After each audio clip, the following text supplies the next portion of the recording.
Hey guys, how's it going? Silent Whisperer here, and in today's video I'm going to be showing you how to build this super simple and efficient iron farm. You will get absolutely tons of iron from this thing.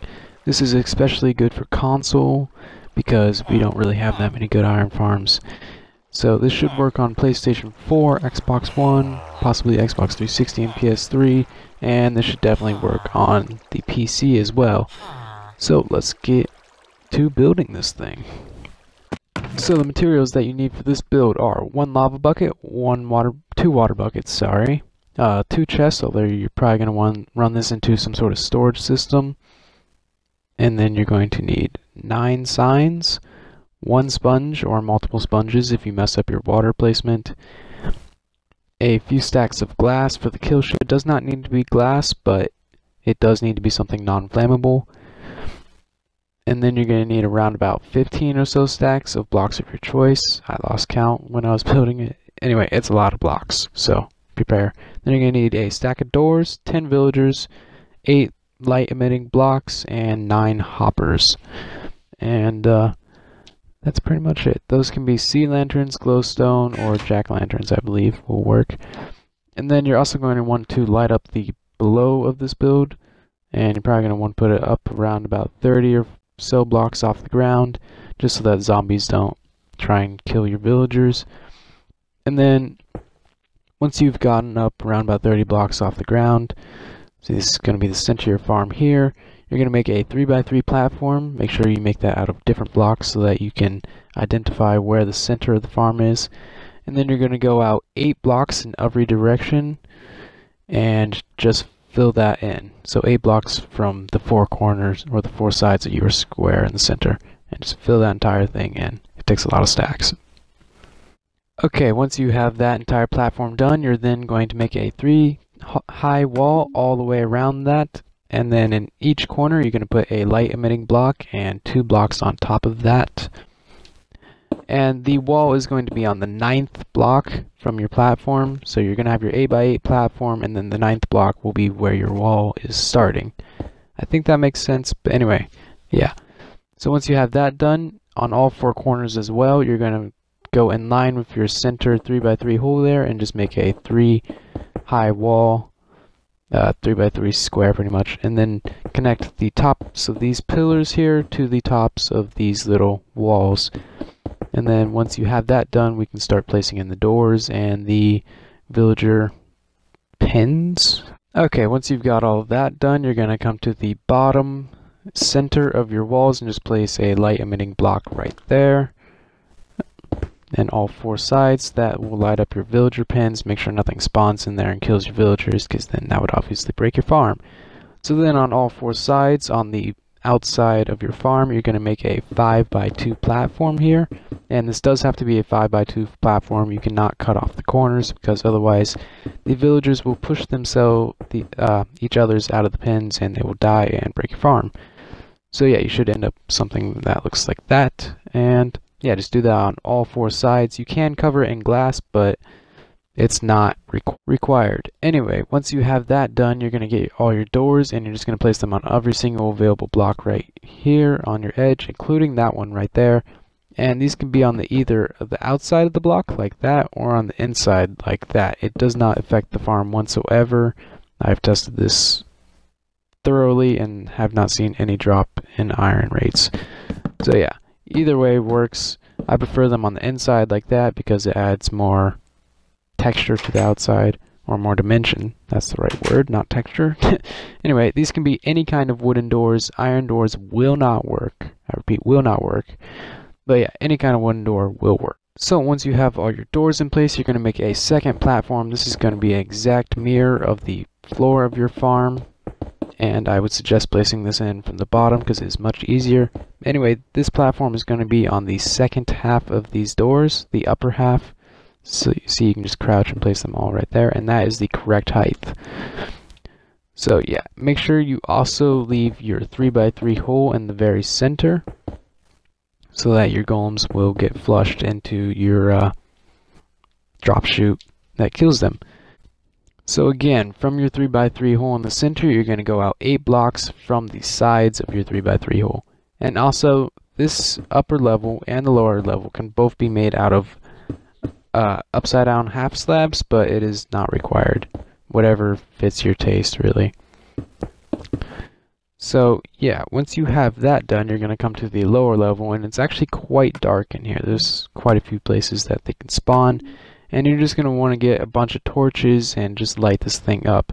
So you're going to come to the third block up, and that is the second block. Yeah, anyway, third block up, and you're just going to place a torch every other block all the way around this thing. And that will just keep zombies and stuff from spawning in here and freaking out your villagers, because you know how picky they are. So once you have that done, you're going to get your 2 water buckets, and make sure that you never place a water bucket in either of these 4 blocks in any of the corners on either level.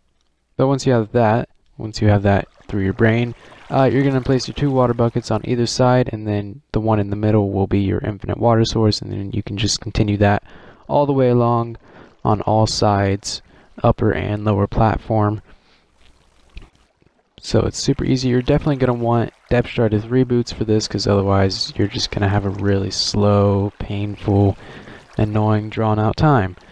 So once you have all your water buckets in, you're going to come to the second block up, and it should look like that, perfectly fine. Line up with your center platform there of 3x3. You're just going to come to your second block up, which is head height, and place a water bucket in every corner, and this will just make sure that they get flushed to your center there. See, it should all line up. And then you're going to do the exact same thing on the upper floor, but before you do that, you're going to want to place in some blocks on the corner like that. These can be half slabs if you want them to be. Doesn't matter at all. And one thing to note is that if you build this at y equals 94 or above, then your water sources have a chance to freeze and turn into ice, which will obviously break your farm. So if you are building this at y equals 94 above or in a cold biome, then you're going to want to place a whole bunch of torches on every single block except that one right there, because there's no water source there. That doesn't matter. And this will also prevent mobs from spawning up here and just going through your farm and being a nuisance and messing with your villagers, which villagers also hate. And these can also be light emitting blocks like glowstone, sea lanterns, I think maybe even jack-o'-lanterns, redstone lamps if you're really fancy, but they do not need to be, and that just makes your farm more expensive than it needs to be. So unfortunately my clip got cut just a little bit short, but anyway, it doesn't really matter.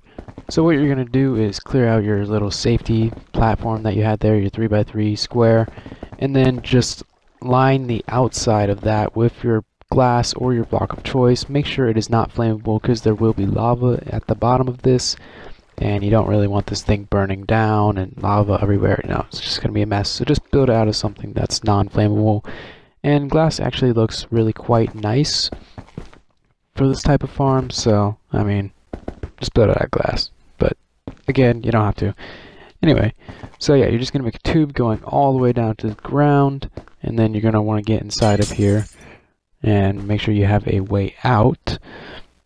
And this does not have to go down to the ground. This can go down to any height as long as it's like 10 blocks or so away from your farm. And then what you're going to need to do is get your signs and your lava and your hoppers and your chest, and then you're just going to pop out these couple blocks here, put your chests or your temporary chest or your line of hoppers going to your storage system. Then you're just going to make this entire floor hoppers, make sure that they all face going into your chest or your hopper line.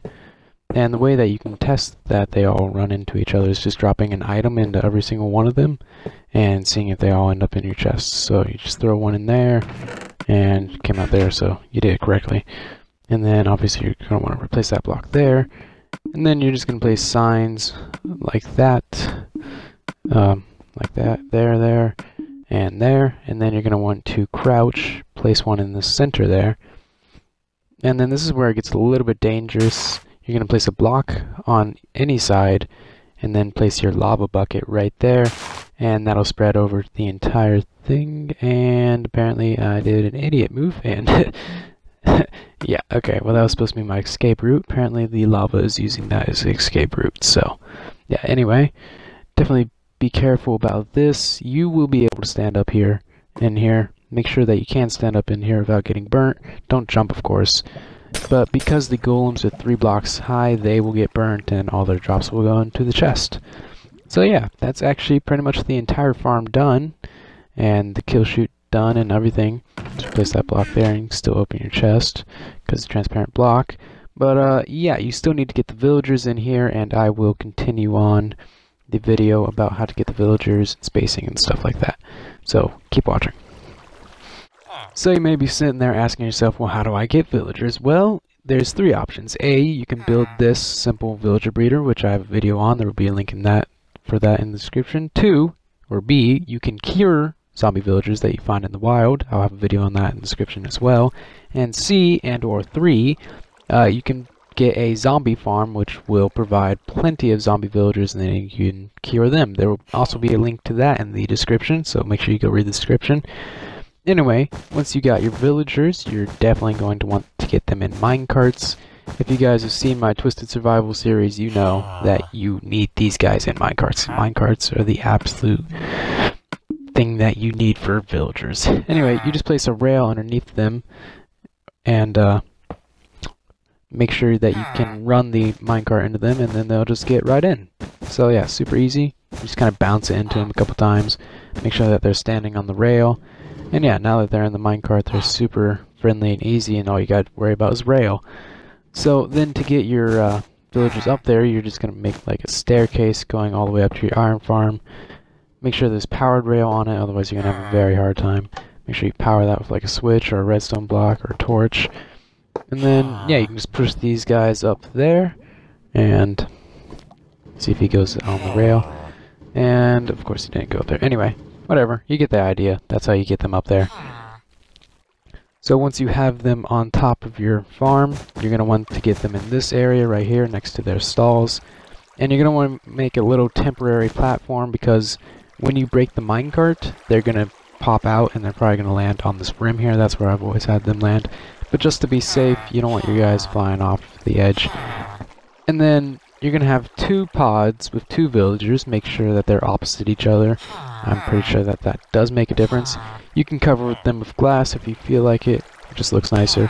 And then you're going to have 2 pods with 3 villagers. These can be any villagers at all. This is also a simple way to make a villager breeder. If you trade with these guys in here, then they will start doing their thing, and then you can get more villagers that way. So yeah, that's the entire thing done now. This is now active and running, and I just get rid of this here. Anyway, stick around if you want to know the spacing for these things, if you're trying to build multiples of these, and I will tell you all about that, because it's actually kind of quite complicated, and it took me a long time to figure this out for my survival world. So let's get to the spacings. My timing is horrible, my clips keep getting cut short. Anyway, this block right here would be the exact center of your farm. It does not it does not need to be elevated. Anyway, if you're building these in a diamond shape, from the very center of one farm to the very center of another farm would be 70 blocks. So keep that in mind, 70. So these ones are diagonal each other, and these ones are diagonal each other. So that's 70 blocks from the very center to the very center. And then for the ones across, that would be 140 blocks from the center of that farm to the center of this farm over here. But that's just for the diamond shape. And then there's also the square shape, which is the one that you guys are probably going to be going for, because it actually takes up less room. They're actually closer to each other.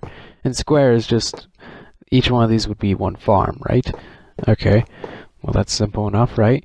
But measuring the distance from these, from this block here, starting from that block, and going all the way to this block here on the other farm that you're trying to build, would be 70 blocks. I'm pretty sure that makes sense. If you have any questions or concerns about this, then just message me down in the comments, or I guess it would be commenting. Anyway, yeah, then you just continue that method all the way down. And if you're building these above each other, then it would be 70 blocks from that one right there to that one right there. Pretty simple enough. And if you're building them above each other, of course you're going to want to build them directly above each other so that the drop chutes line up with each other. I don't think golems can die from fall damage. At least I don't think they can. I've never seen it happen. It probably takes like many hundreds of blocks. Oh, and look, this one actually already got a golem. Nice. And oh, they do not require mob spawning to be on. That's pretty nice, actually. Cool. Cool. Or mob griefing. Okay, well, that's good to know, actually. So when you're building this in your creative world to test it out, you do not need mob spawning or griefing on, apparently. But, yeah. Thanks for watching, guys. Hope you enjoyed this video. One thing I do need to say, though, at this is that this design is by 100% Awesome. I will have a link to his video down in the description. I just tweaked this design, so that the villagers didn't die and fall out and blah blah. But his video does not have any commentary. It's just music with text. So I was like, okay, I'll do this. And also, he did not really explain the spacings. So yeah, I was just like, okay, let's do this video. And also, the iron farm that I had before didn't really work anymore. I don't know if someone tweaked with it in my world. I don't know. Anyway, that one's kind of broken. So yeah, thanks for watching, guys. This has been Silent Whisper, and I'm out.